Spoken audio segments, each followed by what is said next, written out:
Magandang araw mga kaibigan. Bigyan natin ngayon ng reaksyon at opinion itong post ni Attorney Trixie Angeles. Sabi niya, "It's always wonderful to see people smiling big smiles like in this video." So, may dalawang taong grabe ang ngiti nila, masayang masaya. Ito, isinare ni Attorney Trixie ang post ng Newswatch Philippines. Yan o. Yun, si First Lady and Claire Castro.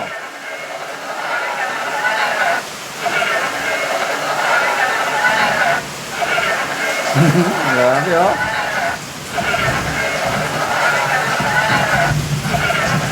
Grabe. Sa post ni Attorney Trixie Angeles, ito daw sa celebration ng 77th Independence Day of Israel. Yung nabasa ko, I'm not sure kung ano. So,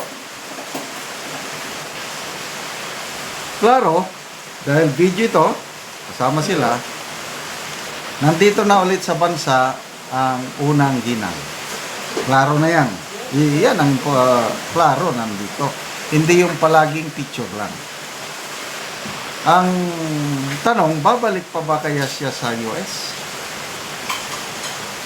Kung babalik, kailan? Kung babalik siya, kailan ulit? Okay, magbasa muna tayo sa mga comments ha. Denver Morales.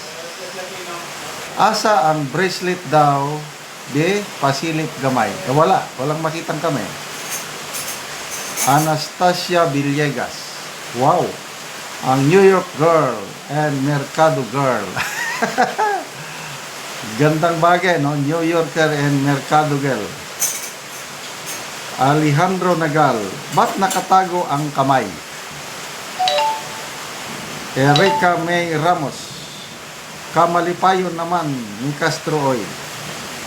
Glicerio Gahitos.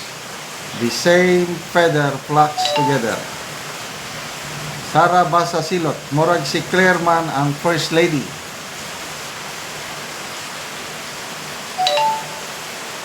Dito, Oliver Velasco, bracelet na pang Arnold Schwarzenegger in the movie The Running Man.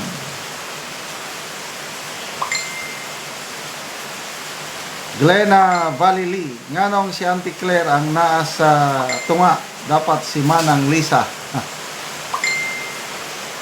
Lani, bracelet tracker, parang navigator.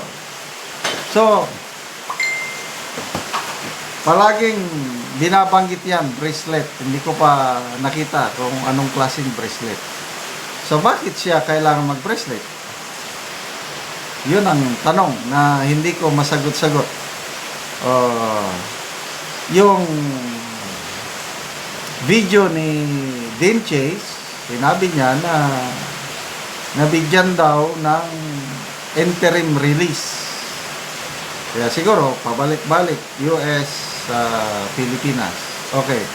So, speaking of Auntie Claire, may pahayag siya na dapat daw matuwa ang taong bayan sa ginagawa ni Pangulong Marcos Jr. yung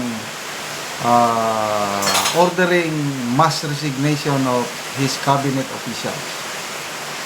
So, sa simula, natuwa nga ako.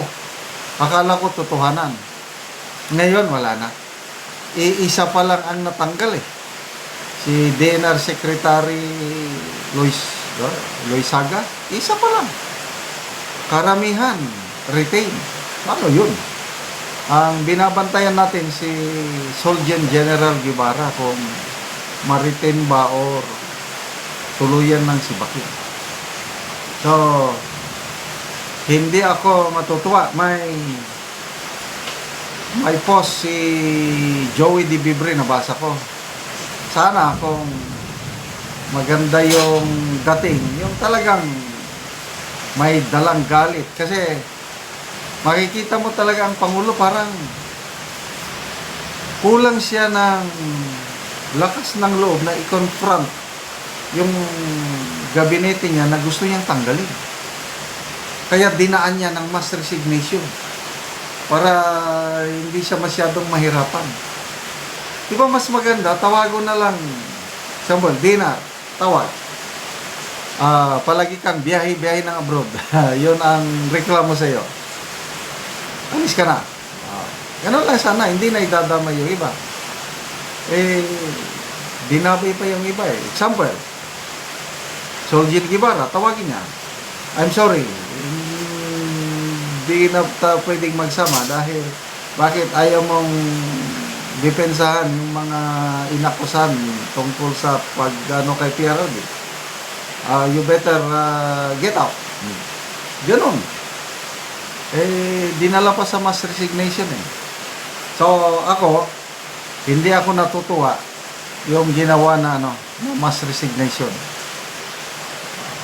Ano lang yun, drama, para ang dating sa masa, parang,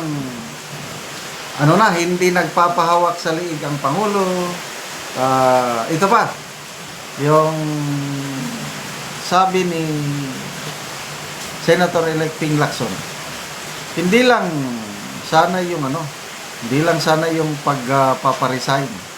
Dapat ang Pangulo, magkaroon siya ng bastonero na kinakatakutan para ang nasa government agencies, including na rin sa Kongreso, lalo na House of Representatives, yung medyo tatalima sila na wala nang budget insertion, wala nang pork barrel.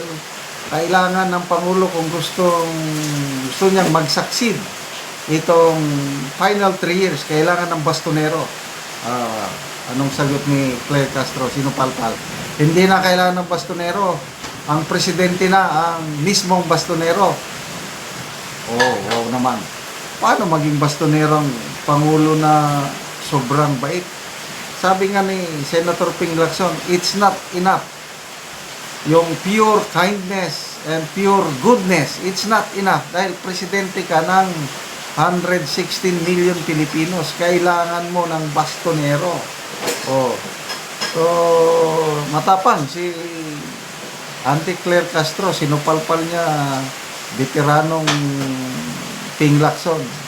Sige, kung ayaw niyo makinig, sige, tignan natin kung paano magiging bastonero ang Pangulo natin ngayon.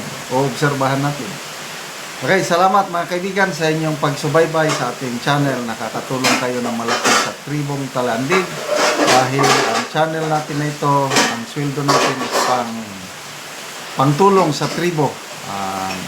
Sweldo natin, binibili natin ng yero at pako, binibigyan natin sa Tribong Talandig para ma-repair ang sira-sira nilang bahay. Panoorin nyo ang video na ito. Si ate ang natagaan og gero, so mag-atop na gid sila karon. Tindog sila sa bagong balay. Pagkatagpundo nito. Parang balay. Basta wak ka pa.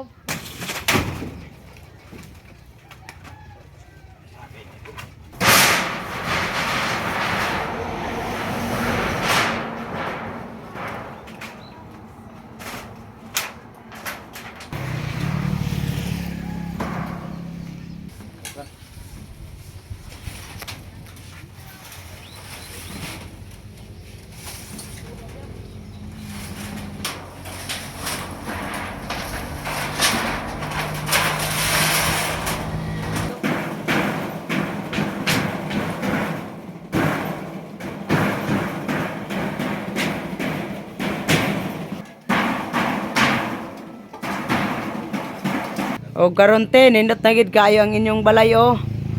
Nakapatindog na gyud mo og bagong balay. Nindot na gid nga tan-awon ang inyong atop.